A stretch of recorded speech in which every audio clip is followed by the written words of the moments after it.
චූටි ළමයින්ට කේන්ති යනකොට මේ ඒකට උඩ ගෙඩි දෙනවා. දැකලා ඇතිනේ නේ. ඒකට උඩ ගෙඩි දෙනවා. මෙයාට හරියට කේන්ති යනවනේ. එතකොට ඉතින් අපිට අහන්න තියෙන රඳුන්නෙත්ති මහත්තයා වගේ අපිට පාන්ද කියලා තමයි තියෙන්නේ. එතකොට නේද?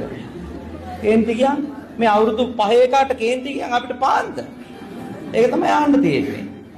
ඒක හරි ඔජ්ජ වඩනවනේ. මෙයාට හරි කේන්ති යනවා.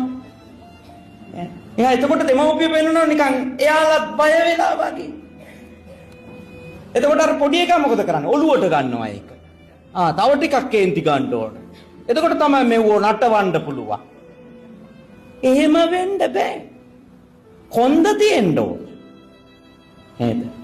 කොඳුනාරටියක් නැත්තම් කසාද බඳින්නත් එපා ළමයි හදන්නත් එපා. කොඳුනාරටියක් තියෙන්න ඕන. බැරි දෙයට බෑයි කියන්න. එපා දෙයට එපා කියන්නනේ. නැත්තම් කොහොම ළමයි බේරගන්නේ? අපි නම් එක ගෝලයක්වත් මහාන කරගන්නේ කොඳුනාරටිය කැදිච්ච දවසට. කොඳුනාරටිය තියනකන් තමයි ගෝලය මහාන කරන්නේ. මොකද බැරි දෙය බෑ කියන්න බෑ. පුළුවන් දෙය පුළුවන් කියන්න බෑ නේ. යන්න දෙන තැනයි නැති තැනයි කියලා එකක් තියෙනවා. ඇසුරු කරන්න දෙන අයයි නැති අයයි කියලා જાතියක් ඉන්නවා. ඒකට පෞරුෂය තියෙන්න ඕන. නැත්නම් අර පුංචි උන්ගේ කේන්ති වලට මේ පෝර දානවා. පස්සේ කව් කරනවා. මේ පොඩි උන් ඒක ගන්නව ලොකු දෙයක් විදියට.